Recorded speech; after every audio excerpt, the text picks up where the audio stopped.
अस्सलामुअलैकुम, मैं हूं समर अब्बास। मुल्की सियासत में कल का दिन एक बार फिर भरपूर तौर पर हंगामा खेज होने का इम्कान है, जब तमाम निगाहें इमरान खान के खिलाफ अलकादर ट्रस्ट केस के उस फैसले पर हैं जो 2 बार मुअख्खर हो चुका है। लेकिन आज से जो माहौल बनना शुरू हुआ है उससे यह वाज़ेह हो रहा है कि अब यह फैसला कल सुना भी दिया जाएगा और मुमकिन तौर पर इस फैसले की बर्दाश्त में इमरान खान के लिए मुश्किलात में मजीद इजाफा भी हो सकता है। यह फैसला सिर्फ इमरान खान के लिए चैलेंज नहीं लाएगा, बल्कि हालिया दिनों मुल्क में जो मुफाहमती माहौल बना था और एक तात्तुल के बाद आज से इस माहौल में बेहतरी आनी शुरू हुई थी, वो भी एक बार फिर मुतासिर हो सकता है। यह इम्कान इसलिए भी ज्यादा कवी है क्योंकि दोनों फरीकैन की जानिब से अभी से कल के फैसले से मुताल्लिक पेश गोइयां शुरू हो गई हैं और इमरान खान को यकीनी सजा होने के दावे भी सामने आ रहे हैं।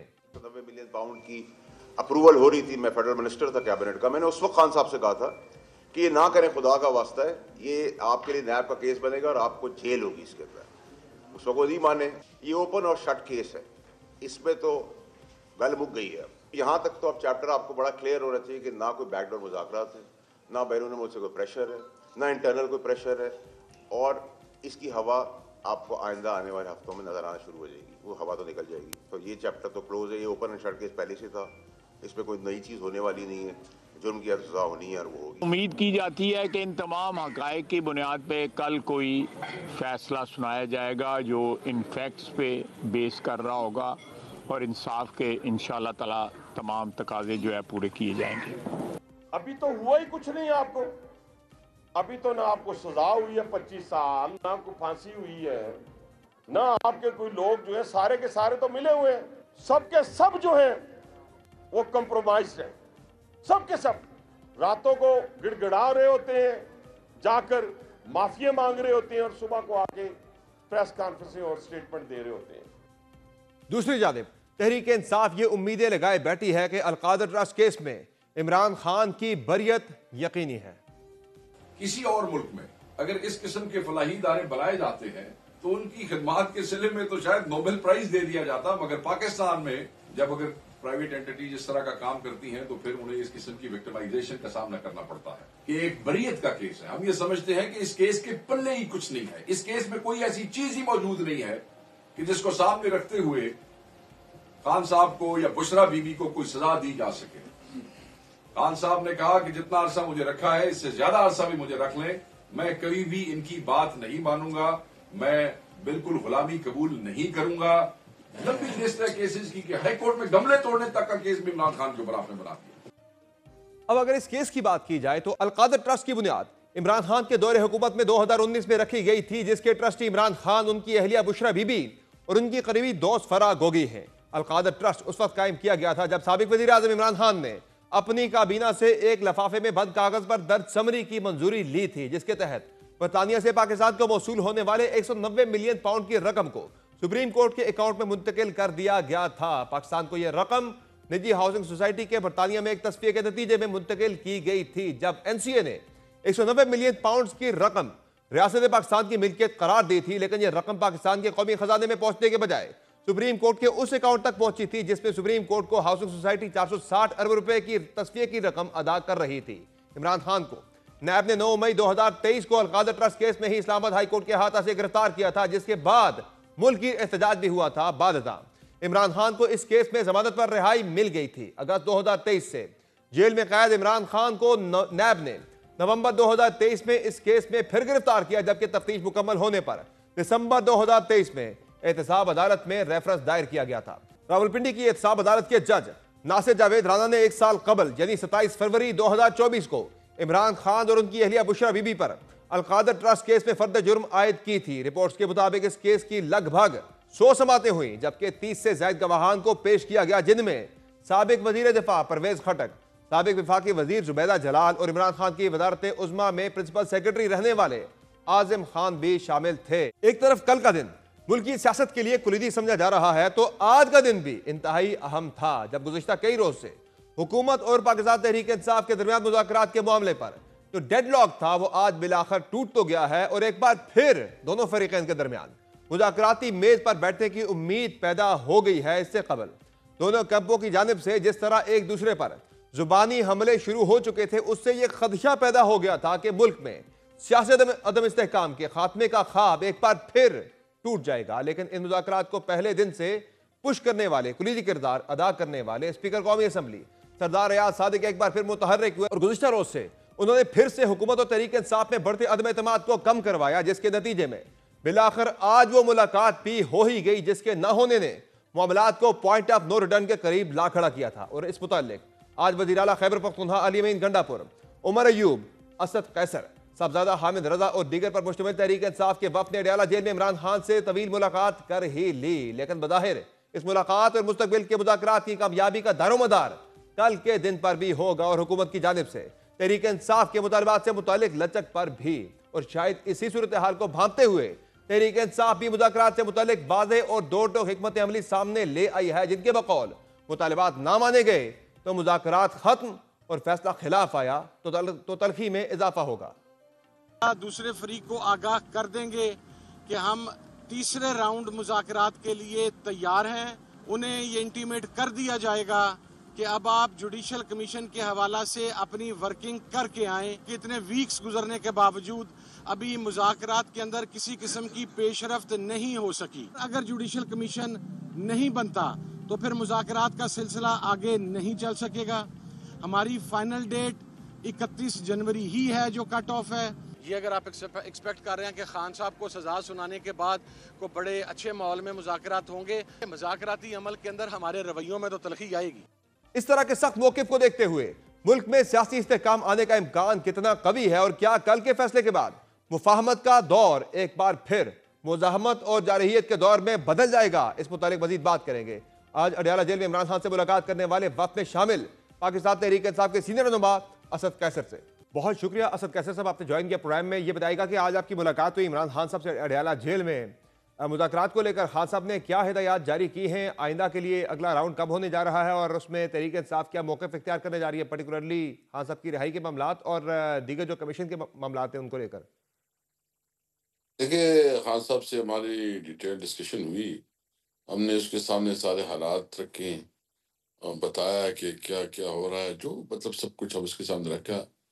वही हमने दो मुतालबात है जो हमने बेसिकली रखे हैं कि एक तो ये हमारा मुतालबा है कि जुडिशल कमीशन बनाया जाए और जुडिशल कमीशन जो है ना एक इंडिपेंडेंट जुडिशल कमीशन हो वो और जिस पे दोनों फरीक़ैन राजी हो, यानी मतलब वो न्यूट्रल एम्पायर हो और जो इंसाफ के तकाज़े वो पूरी हो।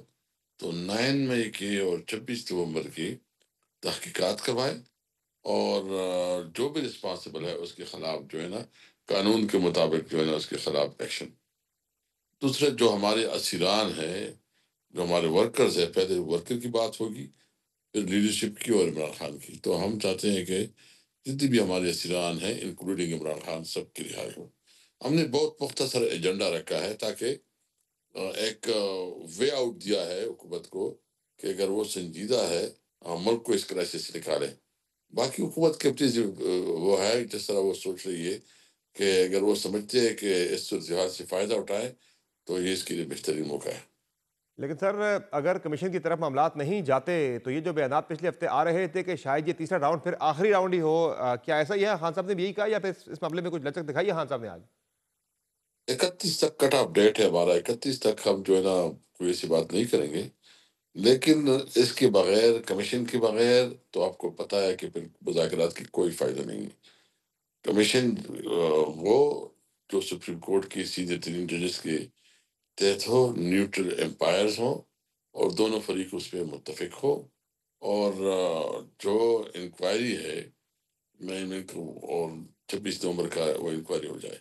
तो इस पे तो हम मतलब ये जस्टिस सिस्टम का तकाजा करता है कि जब हम एक बात करते हैं हुकूमत दूसरी बात करते हैं, वो कहते हैं कि तुम जिम्मेदार हो, हम कहते हैं कि तुम जिम्मेदार हो। सही। तो बेहतर है कि एक न्यूट्रल एम्पायर बैठे वो तजिया करे कि कौन रिस्पॉन्सिबल है।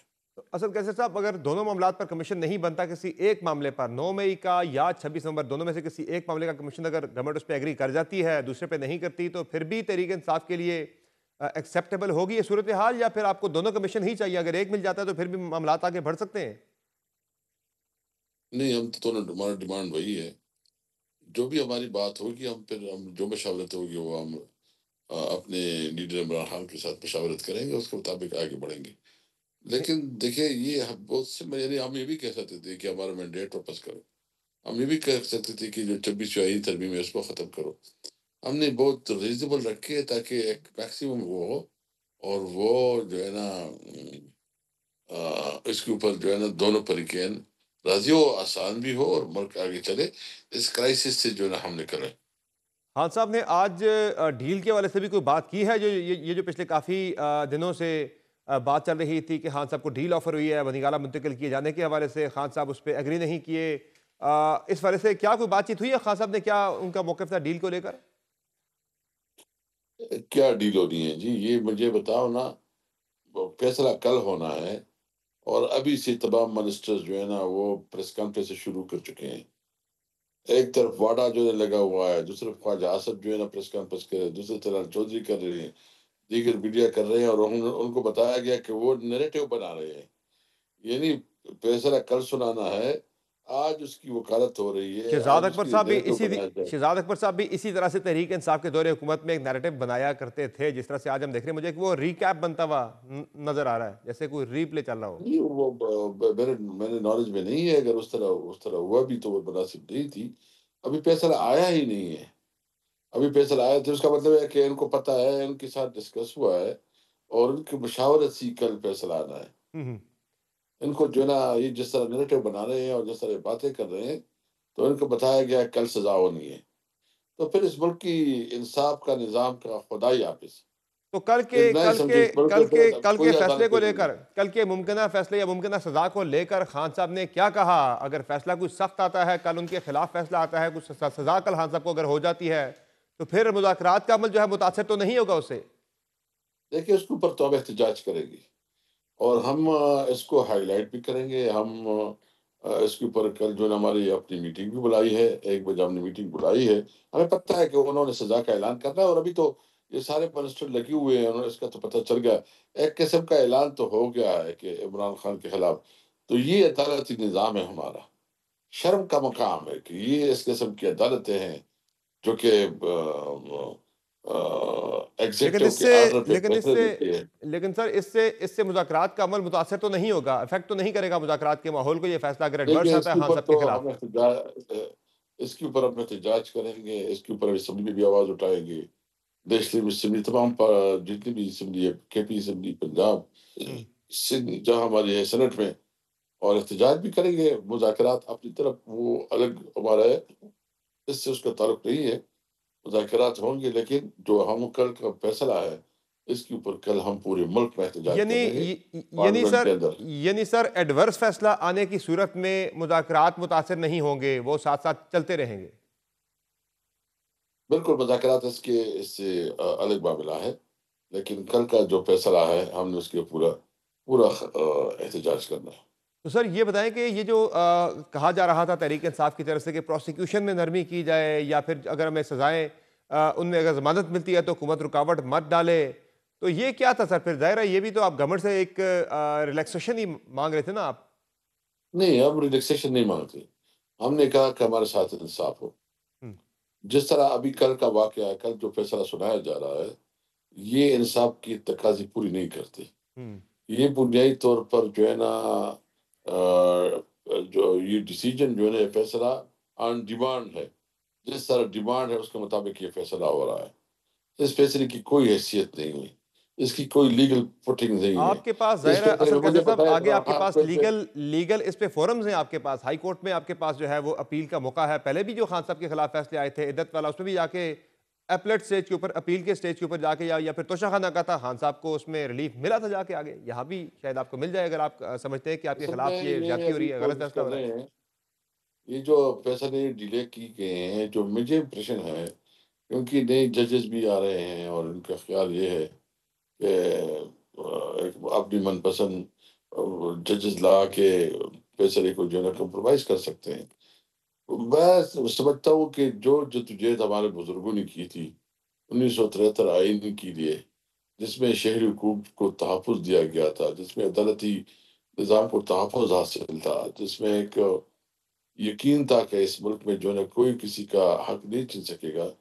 आज जो है ना 26वें आइन के तहत और इस सारे फैसलों के तहत जो हमारा इंसाफ का निज़ाम है वो बैठ गया है। इंसाफ क लेकिन आप अभी उस सारे आवाम के पास प्रोसेस में कोई एक स्टेक होल्डर की हैसियत से आप उसका हिस्सा बने हुए हैं, आपने उसे लेजिटिमाइज किया है। जुडिशियल कमीशन के अंदर आपके दो अरकान बैठे हैं, बैरिस्टर गौहर साहब बैठे हुए हैं, अली जफर साहब उसका हिस्सा है। नहीं, हमारे पास कोई रास्ता नहीं है ना, हम तो एहतजाज के तौर पर बैठे हैं। हमारे ऊपर एहतजाज और हमारे पास ऊपर जद्दोजहद फ़र्ज़ है, हम अपनी जद्दोजहद करेंगे। हम किसी तौर पर इस ज़ालिमाना फैसले को और इस ज़ालिमाना निज़ाम को नहीं मानेंगे। इसके खिलाफ हर हद तक जाएँगे। हमारे पास जितने फ़ोर्स मौजूद हैं, वो पार्लियामेंट है, वो अवाम के पास जाना है, वो अदालतों में केसेस लड़ना है, सारे फ़ोरम इस्तेमाल करेंगे। बैठेंगे नहीं, आवाज़ उठाएँगे। अच्छा सर, ये जो इस सारे मामले में ज़ाहिर है आपने कहा 31 तक की हमारी डेडलाइन हतमी है। अगर 31 तक मामलात आपके तय नहीं पाते तो उसके आगे क्या है? फिर एक नई तहरीक शुरू की जाएगी या क्या होगा? चूंकि पहले ही अब आपको ताने मिलना शुरू हो गए हैं हुकूमत की तरफ से। फैसल वाडा साहब ने भी आज कहा कि ये अब कशकोल लिए तरीके के साथ फिर रही है, उनकी स्ट्रीट मूवमेंट जो है वो कामयाब नहीं हो सकी। ये इंशाअल्लाह अल्लाह खैर करे, मैं तो ऐसी बात नहीं करता। देखो ये जद्दोजहद जब आप करते हैं इसमें अप्स एंड डाउन आते हैं। इसमें मुख्तलिफ जो है ना मराइल आते हैं, हम पता है, लेकिन उनको जो है ना चबवाएँगे। अगर ये जिस तरह बातें करते हैं ना, ये तो इस बेचारे की तो कोई हैसियत नहीं है। बहरहाल मैं समझता हूँ कि हमने फिर अब मज़ाहिमत की तरफ बढ़ेंगे और मज़ाहिमत के लिए मुख्तलिफ ऑप्शंस हो सकते हैं। हम्म। ना हम कॉम्प्रोमाइज़ है, ना हम डरे हुए हैं, ना हम कोई इनसे कोई परेशान है। लेकिन हम अपने मुल्क लेकिन के सर लिए इस परेशान है। अगर मर्तबा हमारा आप मुल्क कह रहे जो हैं है कि ना, मुज़ाहमत अगर हमने की हमारा तो फिर मुल्क हम इनको सफ़र कर रहा चने है तो चबवा देंगे, परेशान। नाको चने चबवाएंगे। मुज़ाहमत आप पहले भी कई मरतबा कर चुके हैं, इस मरतबा ऐसा मुख्तलिफ क्या होगा कि आप गवर्नमेंट को मजबूर कर देंगे? देखिए एक लंबी जद्दोजहद है। जद्दोजहद जो है ना, जब आप अपने मकसद के लिए काम करते हैं, तो जद्दोजहद 2 दिन की बात नहीं होती है, मुसलसल जद्दोजहद होती है। हमारी मुसलसल जद्दोजहद है। हम कोई मिलिटेंट नहीं है, लेकिन हम अपनी कानूनी और आईनी जद्दोजहद जारी रखेंगे। हम्म।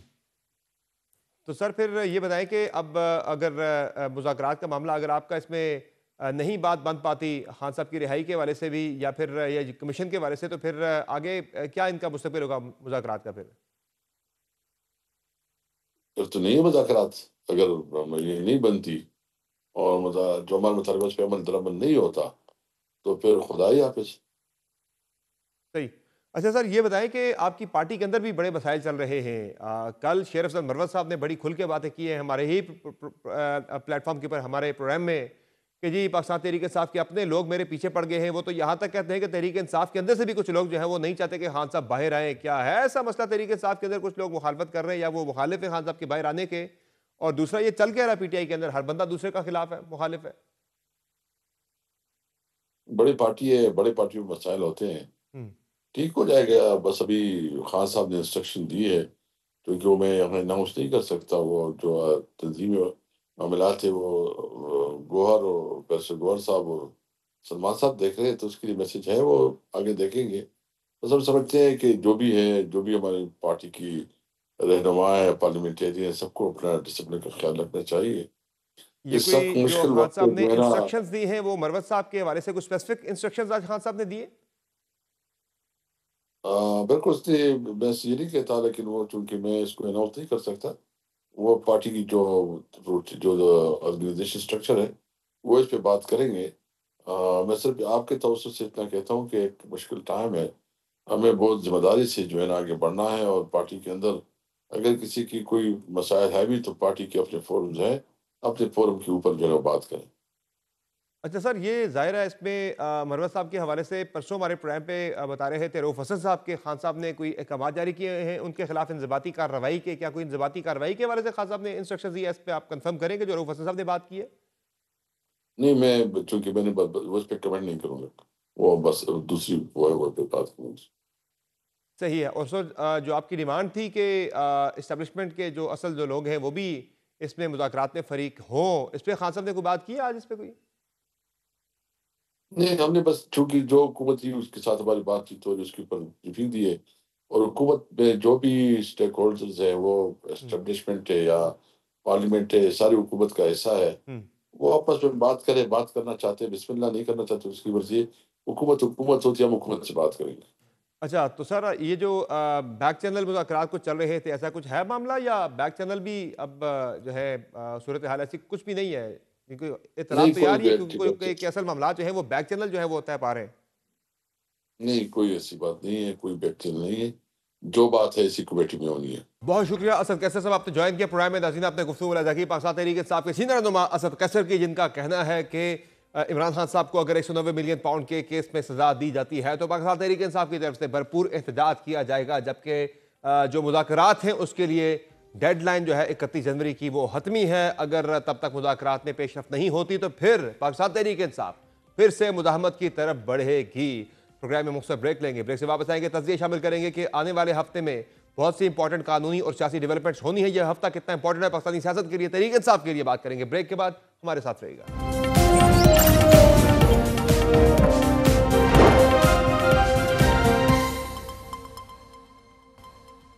वेलकम बैक नाज़रीन। अगला हफ्ता सियासी लिहाज से बड़ा इंपॉर्टेंट है, चूंकि आज मुलाकात हो गई है खान साहब की अपनी पाकिस्तान तहरीक इंसाफ की मुज़ाकराती कमेटी के साथ, और मंगल के रोज़ एक्सपेक्टेड है कि मुज़ाकरात का अगला दौर यानी तीसरा दौर हो सकता है।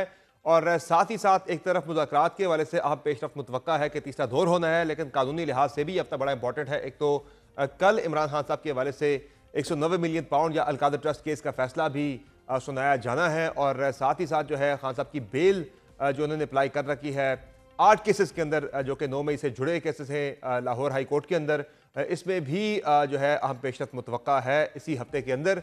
आने वाला हफ्ता सियासी लिहाज से काफ़ी इंपॉर्टेंट है, कानूनी लिहाज से भी इंपॉर्टेंट है। इसमें क्या होने जा रहा है तजिए शामिल करके प्रोग्राम में हमारे साथ मौजूद हैं आमिर इलियास राना साहब सीनियर साफ़ी तजज़ेकार, जबकि हमारे साथ मौजूद हैं अदील वड़ाई साहब सीनियर साफ़ी तजज़ेकार हैं। बहुत शुक्रिया आमिर साहब, आपने ज्वाइन किया प्रोग्राम में। ये बताइएगा कि क्या लग रहा है आपको इस अगले हफ्ते के हवाले से? सियासी लिहाज से भी काफ़ी इंपॉर्टेंट है, कानूनी लिहाज से भी बड़ा इंपॉर्टेंट है। मुज़ाकरात को लेकर मंगल को ये मुज़ाकरात का अगला दौर एक्सपेक्टेड है। लग रहा है आपको कि कुछ पेशरफ्त इसमें हो सकती है अगले हफ्ते में?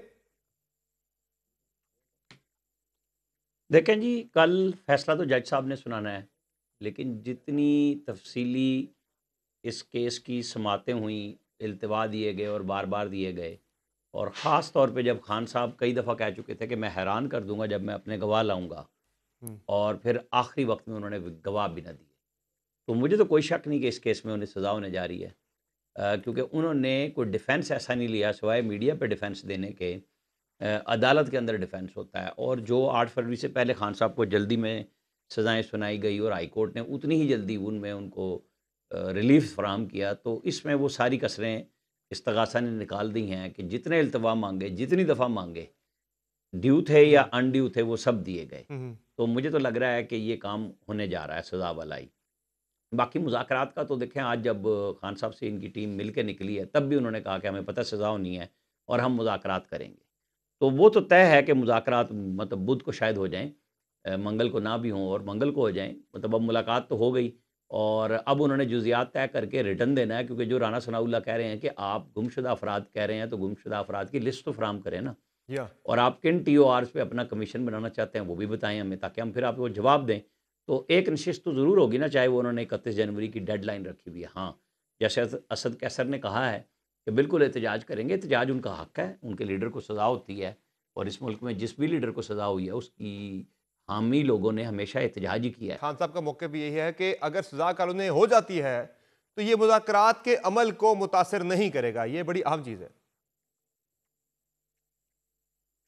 बिल्कुल, ये तो उन्होंने कह दिया है सारे लीडरों ने आके कि मुज़ाकरात तो हम करेंगे। हो सकता है एक आधा दिन डिले करा लें, बस ज़्यादा से ज़्यादा जज्बात में आ जाएँ, और लेकिन ये मुज़ाकरात खान साहब की ख्वाहिश पे हो रहे हैं और फरमाइश पे हो रहे हैं। जबकि गवर्नमेंट को तो उन्होंने लताड़ा भी, इनके लोगों ने, खान साहब ने भी, प्राइम मिनिस्टर के ख़िलाफ़ भी ट्वीट किए, और इसके बावजूद उन्होंने कल उमर अयूब ने स्पीकर अयाज सादिक से रब्ता किया, उनको मैसेजेस किए, जिसके नतीजे में अयाज सादिक ने 2 जगह फ़ोन किए और फिर ये मुलाकात आज हो गई। गो कि उनका वो बार बार कहते रहे कि मेरा ये काम नहीं था, लेकिन चूँकि मुझे रिक्वेस्ट की जा रही है तो मैं ये कोशिश कर लेता हूँ, और उन्होंने कोशिश की और ये मुलाकात आज इतवार के दिन भी हो गई।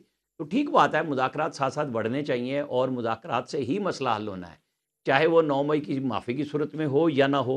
आपको कोई भी मसला हल करना है, आप टकरा चुके मामला हैं जो रियासत के साथ, साहब है वो और 26 नवंबर भी कर चुके हैं, तो अब आपको वो रास्ता और मजबूती नहीं रही जो आप प्रेशर में ला के बात करते थे। देखिए सर, अडियाला जेल से आज ये पैगाम भी बड़ा वाज़ेह तौर पर आया है कि आपको कमीशन बनाना होगा 26 नवंबर के हवाले से भी और 9 मई के हवाले से भी, और इस पर अगर पेशरफ नहीं होती तो फिर मुज़ाकरात का मुस्तकबिल जो है वो फिर खतरे में पड़ सकता है। तो ये तो बड़ा वाज़ेह आज वहां से आ गया कि इस पर कॉम्प्रोमाइज़ नहीं होगा। तो फौज ने भी तो वाज़ेह तौर पे 9 मई के लिए कहा हुआ है। मुझे तो नहीं लगता कि डीजीआईएसपीआर ने अपना बयान वापस ले लिया है कि जी आप जो है वो मुज़ाकरात करें, लेकिन साथ ही ये भी बात मौजूद है कि आपको 9 मई पे माफ़ी मांगनी होगी और सिद्ध के दिल से इस जुर्म की तलाफ़ी करते हुए यानी माफ़ी मांगते हुए लोगों को बताना पड़ेगा ना आपको कि हमने ये काम गलत किया है। तो मुझे तो नहीं लग रहा कि एस्टैब्लिशमेंट पीछे हट गई है। 9 मई के जुडिशल कमीशन किस चीज़ का बनेगा? वहाँ तो सज़ाएँ भी हो चुकी और अब उसके ऊपर वो सुप्रीम कोर्ट जो भी फैसला दे उसको हर 2 सूरतों में अगली अदालतों में ही जाना है। चाहे सुप्रीम कोर्ट इन फौजी अदालतों को सिविलियन के ट्रायल के लिए मना कर दे या इजाज़त दे, हर 2 सूरतों में हाई कोर्ट में तो जाना ही जाना है इन केसेस के ऊपर। अगर वो उड़ा देती है ट्रायल तो तब भी ये केस हाई कोर्ट में ही जाएंगे। अदील बराई साहब को भी हम प्रोग्राम में वेलकम करेंगे। बहुत शुक्रिया अदील बराई साहब आपने ज्वाइन किया प्रोग्राम में। ये बताएगा कि क्या लग रहा है, सियासी दर्जा हरारत आपको बढ़ता हुआ दिखाई दे रहा है अगले हफ्ते या मजीद नीचे आएगा? मुज़ाकरात का तीसरा दौर होने जा रहा है, खान साहब के हवाले से फैसला आने वाला है कल, बड़ा इवेंटफुल हफ्ता जो है वो शुरू होने वाला है कल से। जी, कल का जो दिन का आगाज़ है वो तो ज़ाहिर है वो फैसले से ही होगा और फैसले में जो हमने प्रोसीडिंग्स जिस तरह देखी और जो इस केस में चीज़ें सामने आई हैं, ज़ाहिर है वो तो हतमी तौर पे तो फैसला सामने आने के बाद ही सूरत हाल वाज़ेह होगी। लेकिन जिस तरह नज़र आ रहा है, जिस तरह से इस पे पाकिस्तान तहरीक इंसाफ की जानिब से खुद भी एक खदशे का इजहार किया जा रहा है, तो उन्हें खुद भी लग रहा है कि इसमें उन्हें शायद सज़ा होती उन्हें दिखाई दे रही है। तो ये ज़ाहिर है एक ऐसी स्टेज में जब ये मुज़ाकराती अमल अभी खुद मेच्योर भी नहीं हुआ और ये फैसला जब कल आएगा तो इससे ये नेगेटिवली हिट करता दिखाई दे रहा है इस मुज़ाकराती अमल के। और ये मुज़ाकराती अमल में अभी तक तो मुझे कोई सीरियसनेस नजर भी नहीं आ रही। ये सब ख्याली किताबी बातें हैं समर साहब। और ये भी लग रहा है अदील साहब कि ये प्रोग्रेस इसमें कम है, लेकिन एक इसमें फायदा है कि एंगेजमेंट चल रही है। दोनों ने फरीकैन ने एक दूसरे को एंगेज किया हुआ है। शायद वो किसी एक कुछ डेवलपमेंट्स का वेट भी किया जा रहा है कि साथ साथ मुज़ाकरात चलते रहे। कुछ बड़ी डेवलपमेंट जो कि आलमी मंजरनामे पर होनी है या फिर लोकली होनी है, उनका वेट किया जा रहा है साथ साथ। अच्छा, अगर आलमी मंजरनामे पे खुद पाकिस्तान तहरीक इंसाफ को इतना यकीन होता ना तो वो कभी भी सरेंडर ना करते इस तरह से। आपने शहबाज हुकूमत को तस्लीम कर लिया, ये तो आपके नैरेटिव के खिलाफ है। आप तो इनको फार्म 47 की हुकूमत कहते थे, तो आपको सरेंडर करने की क्या जरूरत थी? चंद दिन इंतजार कर लेते। अब तो पीछे दिन ही कोई नहीं रह गए। इस सारे मामले में ये जो एक तासुर ये दिया जा रहा है ना कि सारे मामले में एस्टैब्लिशमेंट कहीं ना कहीं है, एस्टैब्लिशमेंट इस सारे मामले में कहीं भी नहीं है।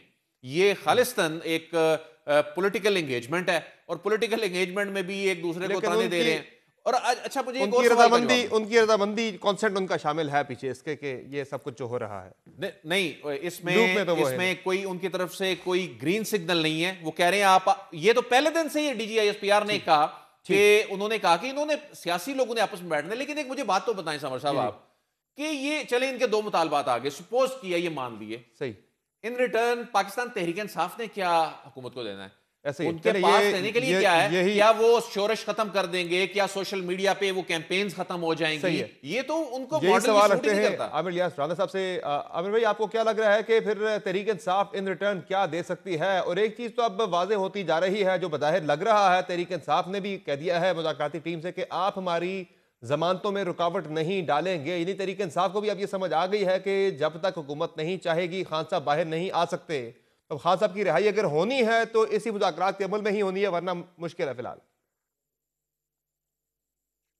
देखें, एक तरफ 31 जनवरी की डेडलाइन दी है और कल फैसला भी आ जाना है, तो ट्रंप का भी जवाब हो जाएगा कि जी ये कह रहे थे फैसला नहीं आएगा, तो अब तो कल फैसला आ रहा है। तो पीटीआई की सारी जो होप्स हैं वो इस वक्त अमेरिकन प्रेसिडेंट के ओथ के साथ है कि पता नहीं वो क्या कर लेंगे और ये इस्टेब्लिशमेंट हाथ बांधे खड़ी होगी और इमरान खान को रिहा कर देगी। तो फिर हमें वेट कर लेना चाहिए। 20 जनवरी को ओथ हो जाएगा। बहुत सारे लोग 1 महीना और भी इजाफी कह रहे हैं। तो देखें, जो ज़मानतें रूटीन में हमारी अदलिया ने दी हैं और बेशुमार ज़मानतें दी हैं, फ़कीदुल मिसाल ज़मानतें दी हैं 9 मई से लेके और आज तक। उस मतलब आप देख लें जब से वो, खैर वैसे तो 9 अप्रैल के बाद जब अदम एतमाद के बाद 25 मई को भी आए थे, तो हमारे तो चीफ जस्टिस साहब खड़े हुए थे वकील के तौर पे, आपको याद होगा। और जज साहिबान सुप्रीम कोर्ट में तावीलें दे रहे थे कि नहीं वो तो आंसू गैस से बचने के लिए दरख्तों को जलाया गया है। एक जज कहते हैं कि नहीं तौहीन अदालत हुई है, दूसरे जज कहते हैं नहीं हम रिकॉर्ड मंगवाएंगे कि इमरान खान के पास मैसेज गया कि नहीं गया। तो आपको याद होगा ना कि ये सहूलियतकारी किस बड़े पैमाने पे हुई। तो ये जो अब वर्कर्स आप 500, 200, 400, 26 नवंबर के भी छोड़े गए हैं, तो अगर इससे तसल्ली और तशफ़ी चाहिए तो वो तो हो चुकी कि मेन जो आम वर्कर था वो तो रिहा हो चुका।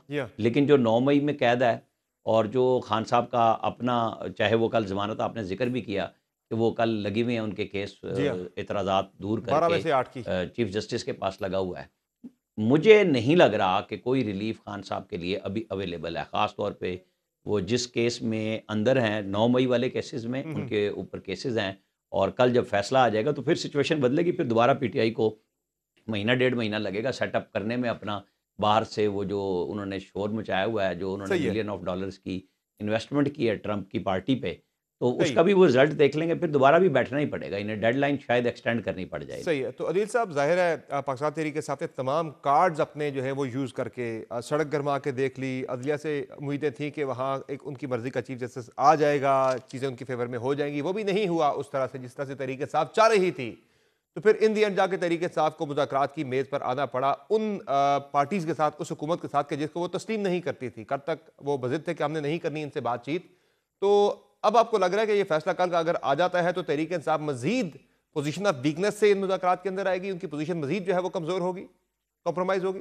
देखिए, पाकिस्तान तहरीक इंसाफ ने ना शुरू से ही मुज़ाहमत की सियासत अपनाई और हर स्टेज पे ब्लंडर किया। ये खुशाइंद है कि पॉलिटिकल सेटअप के साथ एंगेज होना खुशाइंद है। ये पहले दिन कर लेते, आज तक चीजें कुछ बेहतर हो चुकी होती।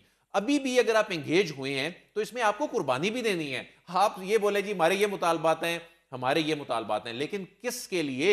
आपने फिर इन रिटर्न भी तो कुछ कंप्रोमाइज करना है ना, तो कंप्रोमाइज करेंगे, उसके लिए फिर आपको इंतजार करना पड़ेगा। ओवरनाइट कर तो चुके हैं दिल वाले साहब, कर तो वो चुके हैं। उन्होंने जो है इंतखाबात के हवाले से अपनी डिमांड नहीं डाली अपने चार्टर ऑफ डिमांड के अंदर, या उन्होंने ये जो 24वीं आईनी तरमीम है उसका मुद्दा वहां पे नहीं डाला। तो लेकिन ट्विटर पे कॉम्प्रोमाइज तो कर चुके हैं। खान साहब का ट्विटर इस्तेमाल हो रहा है, वो सोशल मीडिया पेजेस पे जिस तरह रियासती इदारों से मुतल्लिक लिखा जा रहा है, तो वो उन चीजों पे जब आप कंप्रोमाइज नहीं करेंगे, आप इतनी सी कुर्बानी देने के लिए तैयार नहीं है कि आप जिस तरह की गुफ्तगू कर रहे हैं आप उसको रोक लें, तो फिर मामलात ठीक होने की तरफ कैसे जाएंगे? इनके असल में सबसे बड़ा मसला इनके मुज़ाकराती अमल को नुकसान पहुंचाने का खुद इन्होंने अपने जो लोग तैयार किए और जो एक उन्होंने हाइप क्रिएट कर दी है, और ये जो इन्होंने अपने एक सोशल मीडिया की जो इनकी स्ट्रेटजीज हैं, यही नहीं चलने दे रहा ना, और यही नहीं चलने देगा।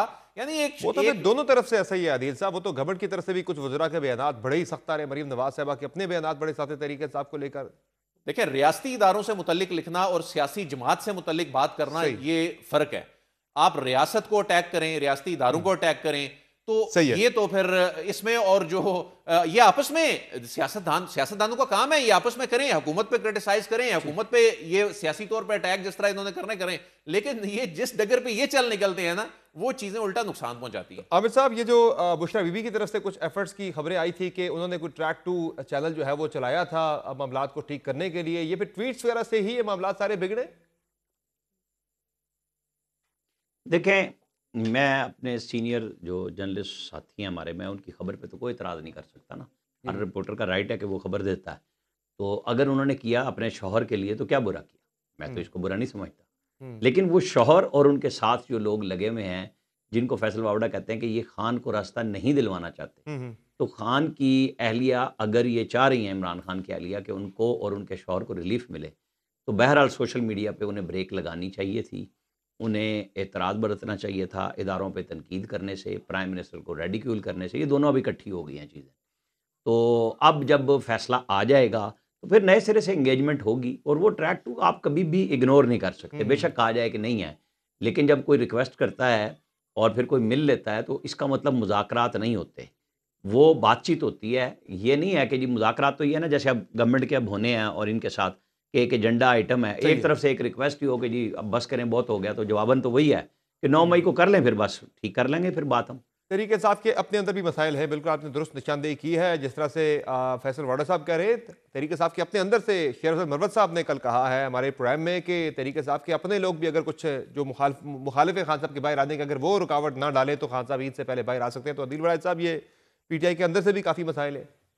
देखें, पाकिस्तान तहरीक इंसाफ में खुद ज़ाहिर अब इतने ग्रुप्स बन चुके हैं, अब तो पता भी नहीं है, यानी क्रेडिबिलिटी का इतना इशू है कि यानी ये जो मुज़ाकरात करने वाले लोग हैं खुद पाकिस्तान तहरीक इंसाफ के अपने लोग ये बात कर रहे होते हैं, और बाकी जो दो बाहर फ्रीक हैं, हुकूमत, एस्टैब्लिशमेंट या कोई और फ्रीक, जब वो भी जब बात होती है तो ये कहते हैं इनके पास राइट है, ये जो बात, इनके पास ये इख्तियार है, इनके पास ये पावर है, ये जो कर रहे हैं ये तो इस हद तक भी कि लिख कर दे दें, अपने दस्तखतों के साथ लिख कर दे दें, तो पीटीआई के पास ये पावर है, ये वो पावर एंजॉय करते हैं कि वो वाकई उस लिखे हुए से भी अगर वो कहें ना जी कि हमारे कहने का मतलब ये नहीं था, तो उनके फॉलोअर्स ने वो मानना है, ये उनकी स्ट्रेंथ है। बहुत ये तो है, उनके फॉलोअर्स मान भी लेते हैं, और अगर उनकी मर्जी और मंशा के बगैर कुछ चीज़ हो जाए तो फिर वो घर तक छोड़कर भी आते हैं। ये भी तहरीक इंसाफ के ऊपर है एक दबाव उनके सोशल मीडिया का, जो मामलात को शायद खराब भी कर रहा है। बहुत शुक्रिया अदील बड़ाई साहब आपका, और आमिर अली असलाम साहब आपका अपने प्रोग्राम में ज्वाइन किया। नाज़रीन, प्रोग्राम में एक मुख्तसर ब्रेक शामिल करेंगे, ब्रेक से वापस आएंगे, बात करेंगे 190 मिलियन पाउंड केस जिसका फैसला कल आना है, क्या मुमकिन फैसला आ सकता है, केस का बैकग्राउंड क्या है, सजा होती है तो कितनी सजा खान साहब को हो सकती है, क्या खान साहब को ही सजा होगी या बुशरा बीबी को भी होगी, इस पर बात करेंगे मुख्तसर ब्रेक के बाद। हमारे साथ रहेगा।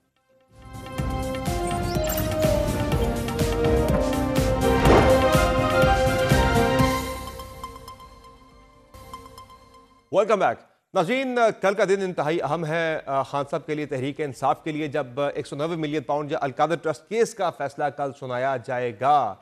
इस केस की मुतअद्दिद समातें होने के बाद 2 मरतबा इस केस का फैसला आते आते ये मुअख्खर हो गया, और कल अब ये फैसला सुनाया जाएगा। पाकिस्तान तहरीक इंसाफ के वकला को कल जो है वो अदालत पहुँचने का कहा गया है।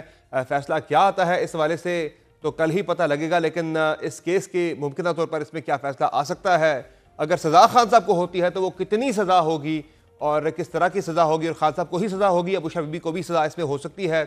इस केस के तमाम कानूनी पहलुओं का जायजा लेंगे। प्रोग्राम में हमारे साथ मौजूद है माहिर कानून जनाब हाफिज एहसान साहब। बहुत शुक्रिया हाफिज एहसान साहब, आपने ज्वाइन किया प्रोग्राम में। ये बताएगा कि कल 190 मिलियन पाउंड केस का फैसला आने वाला है। पहले 2 मरतबा केस का फैसला डिले भी हुआ, क्या लग रहा है कल किस तरह का फैसला आ सकता है, जो अब तक का मटीरियल एविडेंस अवेलेबल रहा या फिर जो जिस तरह की जरा हुई या पूरे केस की जो प्रोसीडिंग चली है अब तक, क्या लग रहा है आपको? बिस्मिल्लाहिर्रहमानिर्रहीम। समर, आपका शुक्रिया कि आपने मौका दिया। इस केस के 4 एस्पेक्ट्स हैं। एक इसका एस्पेक्ट ये है कि जो बरतानिया के कानून के मुताबिक उसको डील किया गया। एक इसका एस्पेक्ट ये है कि जो पाकिस्तान के अंदर सुप्रीम कोर्ट के अंदर प्रोसीडिंग्स हुई थी, वो एक एस्पेक्ट है। तीसरा वो उसका एस्पेक्ट है कि जो पाकिस्तान की कैबिनेट के अंदर, जो फेडरल कैबिनेट के अंदर एक प्रोसेस को इनिशिएट किया गया। और चौथा उसका प्रोसेस वो है कि इंसिलरी जो प्रोसेस है कि इन सारे जो 190 मिलियन पाउंड्स वाला मैटर था उसके साथ साथ जो रेसिप्रोकल बेनिफिट्स है वो वाला एक है। और 5वां आगे जाके जो नैब कोर्ट के अंदर एक प्रोसीडिंग्स जो है वो चल रही है। अब ये है कि पहला प्रोसेस ये है कि जिसके अंदर हम बरतानिया के कानून पे बड़ा हम ट्रस्ट करते हैं और उन्हें कहते हैं जी बड़ा ज़बरदस्त है, वो किसी के साथ ज्यादती नहीं करते, एनसीए के साथ जो हमारी वहाँ नहीं कोई भी हो, इवन मैजिस्ट्रेट अगर कोई ऑर्डर करता है तो हम ये कहते हैं कि जी बड़ा मैजिस्ट्रेट जो है वो इंडिपेंडेंट है। उसी बरतानिया के कानून के नीचे जो है एनसीए एक अथॉरिटी है, और एनसीए जो अथॉरिटी है वो प्रोसीड्स ऑफ क्राइम एक्ट 2012 के नीचे बनी है। उसके बहुत सारे मैंडेट हैं। उसका एक मैंडेट ये है कि अगर किसी फॉरेन कंट्री से कोई अमाउंट जो है वो मनी लॉन्ड्रिंग करके बरतानिया के अंदर आई जाती है तो उस अमाउंट को अगर वो साबित कर देते हैं, पूरा एक प्रोसेस है, कोर्ट का एक प्रोसेस है, अगर वो साबित कर देते हैं तो उस अमाउंट को जो है वो रिटर्न कर देंगे उस कंट्री को जहाँ से मनी लॉन्ड्रिंग आई है। और उसके 2 एरियाज, एक वो है कि आप कंटेस्ट करके वो अमाउंट वापस आती है, उसके लिए फिर आपको पनिशमेंट के लिए रेडी होना पड़ता है, क्योंकि बरतानिया कानून के अंदर बहुत सारे केसेस जो हैं वो प्लीड गिल्टी और नॉट गिल्टी के ऊपर ही डिसाइड हो जाते हैं। दूसरा उसके अंदर ये है कि आप उसके अंदर एक सेटलमेंट कर लेते हैं और सेटलमेंट के अंदर अपनी अमाउंट को सरेंडर करते हैं, आपको क्रिमिनल पनिशमेंट नहीं मिलती और वो पैसा जो है उस मुल्क के अंदर आ जाता है। जो अकाउंट फ्रीज किए गए थे एनसीए ने, वो अगस्त 2018 के अंदर किए गए थे। उसके अंदर जब सारे प्रोसेस जो मुकम्मल हुआ तो उसके अंदर ये बात साबित आई कि ये मनी लॉन्ड्रिंग करके पाकिस्तान के अंदर पैसा जो है पैसा आया है और उसको पाकिस्तान के अंदर वापस जाना चाहिए। अब इस दौरान पीटीआई की गवर्नमेंट आई। पीटीआई की गवर्नमेंट के जो उस दौर के special assistant to prime minister थे वो इसके अंदर इंगेज हुए, चूँकि एसेट रिकवरी एक यूनिट था। उसने जब उसको इंगेज किया तो इस दौरान जो है पाकिस्तान के अंदर एक और डेवलपमेंट आई, और वो डेवलपमेंट ये आई कि जो मलीर डेवलपमेंट अथॉरिटी की डील जो थी सुप्रीम कोर्ट ने सेट असाइड की थी, उसके ऊपर एक इम्प्लीमेंटेशन बेंच बना और उस इम्प्लीमेंट बेंच ने कहा कि जी आप जो है 460 बिलियन जो है वो आप जमा करवाएं, और उसके लिए उन्होंने 35 बिलियन जो था वो टोकन के तौर पे रखा और उसके अंदर कहा कि ये 25-25 बिलियन की आप, ये फैसला आता है 19 मार्च 2023 को। अब उधर भी चल रहा है, गवर्नमेंट ऑफ पाकिस्तान भी सारे प्रोसेस के अंदर इंगेज है, सुप्रीम कोर्ट ने भी ये किया हुआ है।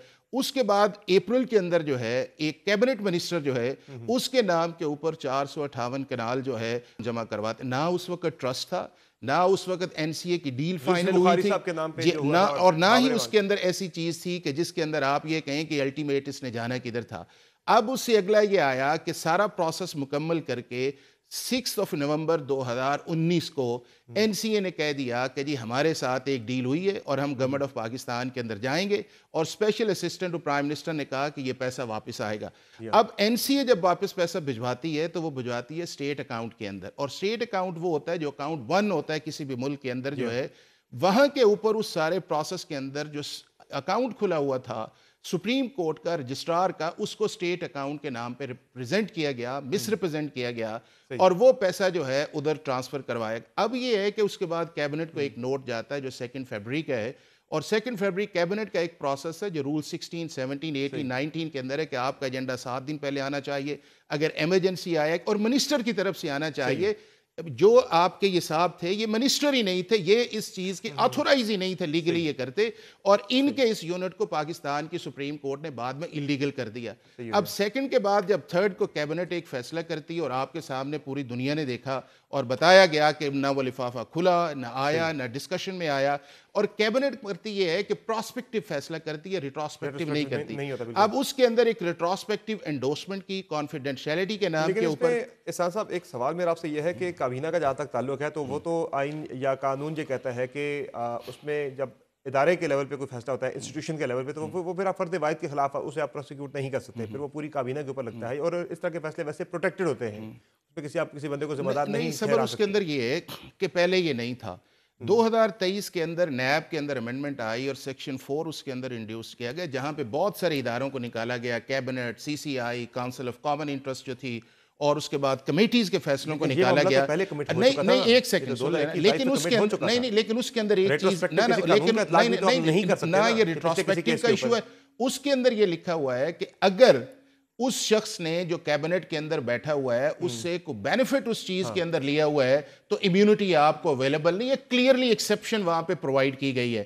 तो लिहाजा देखे ना, 3 चीजें हैं। नंबर 1 ये है कि मनी लॉन्ड्रिंग का पैसा था, बरतानिया से पाकिस्तान के अकाउंट में आना चाहिए था, नहीं आया, और उसके बाद वो ये है कि वो अकाउंट वो सिविल लायबिलिटी की एडजस्टमेंट के against, it is a criminal act. लेकिन ये जो ट्रस्ट है अलकादर ट्रस्ट, उसके बेनिफिशियल ऑनर तो नहीं है इमरान खान या बुशरा बीबी, तो फिर ये खान साहब उसमें कैसे आते हैं? नहीं, देखे ना आप इसको जद में आते हैं। और दूसरा जाहिर है जब आप बात करते हैं इस सारे में फायदा उठाया, फायदा तो ज्यादा फराक होगी नहीं उठाया है। नहीं, देखें ना, देखें ये चली गई। देखें अभी आपके सामने जो एविडेंस आई है वो ये आई है कि ये सारे ही ट्रस्टीज थे जो पहले कुछ और ट्रस्टी थे, जो देखे ना कि कैबिनेट की मीटिंग जब खत्म हो जाती है, ये फैसला ये कर लेते हैं, फिर 26 नवंबर को एक ट्रस्ट बनता है, और उस ट्रस्ट के अंदर बहुत सारे और लोग भी हैं।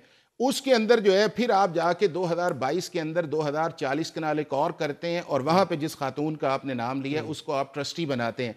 अब सवाल बुनियादी तौर पे यह है कि क्या कैबिनेट की जो फैसला किया है headed by the prime minister, और जिसको उस मीटिंग के अंदर भी बहुत सारों ने कहा कि प्राइम मिनिस्टर साहब आप ना करें, इसको खोलें तो सही, और कुछ लोग जो थे वो नैब की एविडेंस के अंदर भी आए, क्या वो फैसला इन अकॉर्डेंस विद लॉ या वो जो आपका एनसी है उसके मुताबिक था कि वो अकाउंट आपने देना था, जो अकाउंट जो था पाकिस्तान का स्टेट अकाउंट था। वो ये भी कहते हैं सुप्रीम कोर्ट ऑफ पाकिस्तान भी तो नहीं देखे ना, अगर मुझे ये बताएं, एक आपके जगह के ऊपर जो है वो पूरी चोरी करके ये सारा कुछ निकाल के एक फेडरल मिनिस्टर या प्राइम मिनिस्टर या कैबिनेट मिनिस्टर वो सारा लेके और किसी और जगह डिपॉजिट जाके करवा दे, और फिर उसके बाद ही उसके अंदर ये कहा जाए कि नहीं जी चूंकि ये था कि वो भी तो एक अकाउंट थे ना। बस अकाउंट तो वो है कि आपने अपने इख्तियार का गलत इस्तेमाल किया। आपका सेक्शन 9A और 9A2 इसके अंदर अप्लाई होता है, और कभी भी ये मुझे ये बताएं कि दुनिया के किसी मुल्क की आप एग्जाम्पल है, पाकिस्तान को छोड़ दें, कि अगर बरतानिया का मनी लॉन्ड्रिंग का पैसा पाकिस्तान के अकाउंट के अंदर आना चाहिए या सिविल लायबिलिटी के एडजस्टमेंट में आना चाहिए।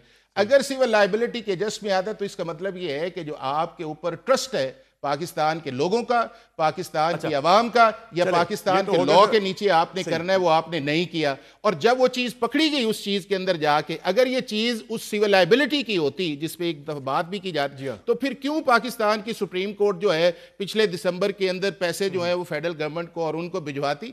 तो इस सारे केस के अंदर miss use of authority, miss representation और एक जो इलीगल मनी थी उसको लीगली जस्टिफाई करके उसको रिकंसिलिएशन करवाने की कितनी कोशिश सजा हो सकती है इसमें, मैक्सिमम और मिनिमम क्या है इसमें सजा? देखिए, एक तो ये है कि ये ऐसा ट्रायल है कि जो मैं ये समझता हूं कि इन सारे जो प्रोसेस थे, अब आप देखें कि जुलाई 2022 आप ये कह रहे हैं कि पहले तो आपका आर्गुमेंट ये है कि इसमें सजा होना बनती है, चांस ज्यादा ये है कि सजा हो जाएगी। आप ये कह रहे हैं क्रिमिनल एक्शन के अंदर जो है उस वक्त चीजें स्ट्रांगली आपके अगेंस्ट चली जाती हैं कि जब उसके अंदर ये हो कि आपकी एविडेंस डॉक्यूमेंटेड हो।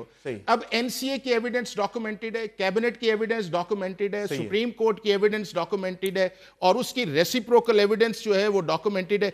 अब डिफेंस क्या इसके अंदर है, और वो डिफेंस इसका यही होगा ना कि मैंने बेनिफिट नहीं लिया, तो बेनिफिट तो आपका एडमिशन में आ रहा है कि एक बेनिफिट ये है कि जब आप बनाने लगे और आपने एक इलीगल मनी को जो था सेटलमेंट के अंदर आपने उसको जस्टिफाई करने की कोशिश की, और उसके बाद आप एक अभी तो 28 करोड़ रुपया तो इसके अंदर वो आया है कि जो कंस्ट्रक्शन के नाम पे उसके भी बुक ऑफ अकाउंट्स नहीं है, जो रेफरेंस पे आया है, उसके अलावा और भी डील जो बात हो रही है, ये जो दो चीजें इसके अंदर है। 9 के अंदर करप्ट एंड करप्ट प्रैक्टिसेस है, सेक्शन 10 के अंदर 14 साल तक सजा है, और सेक्शन 15 जो नैब का है उसके अंदर ये है कि ये 10 साल के लिए किसी भी पब्लिक ऑफिस के लिए डिस्क्वालीफाई है। 8 लोग इसके अंदर एक्यूज्ड हैं, 2 के ट्राई हो रहा है, 6 इस वक्त एब्सकॉन्डर है, और उनकी भी सजा नैब के अंदर 3 साल या उससे ज्यादा जो है वो बनती है।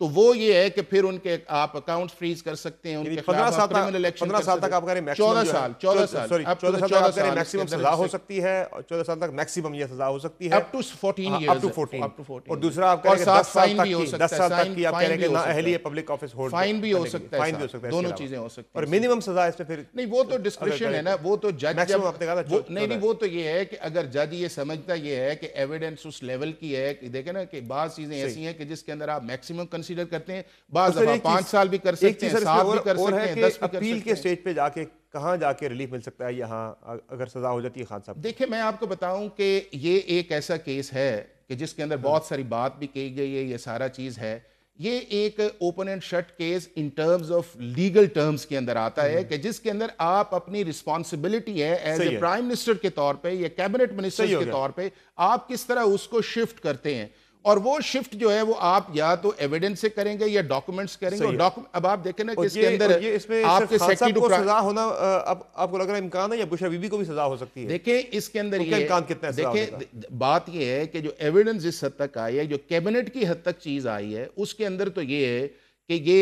He is not part of, she is not part of the cabinet या उस प्रोसेस का वो हिस्सा नहीं है, लेकिन उसके रेसिप्रोकल बेनिफिट्स के अंदर आके she was the first lady of Pakistan जो रही है, प्राइम मिनिस्टर की वाइफ रही है, किस हद तक वो है उन्होंने अपने आप को जस्टिफाई किया, या किस हद तक उन्होंने ये कहा है कि मेरे पे लैब लॉ अप्लाई नहीं करता।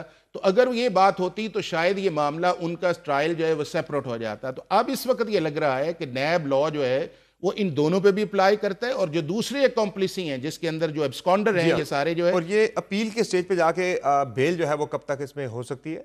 देखिए, अपील महीने 2 महीने लगते हैं उसके अंदर ये है कि अपील 2 महीने लगते हैं, जो बेल है वो आपकी होती है ट्रायल स्टेज के ऊपर। अपील स्टेज के ऊपर आपकी सस्पेंशन ऑफ सेंटेंस हो सकती है, और सस्पेंशन ऑफ सेंटेंस जो है वो होती है सेक्शन 426 क्रिमिनल प्रोसीजर कोड का है, उसके नीचे है।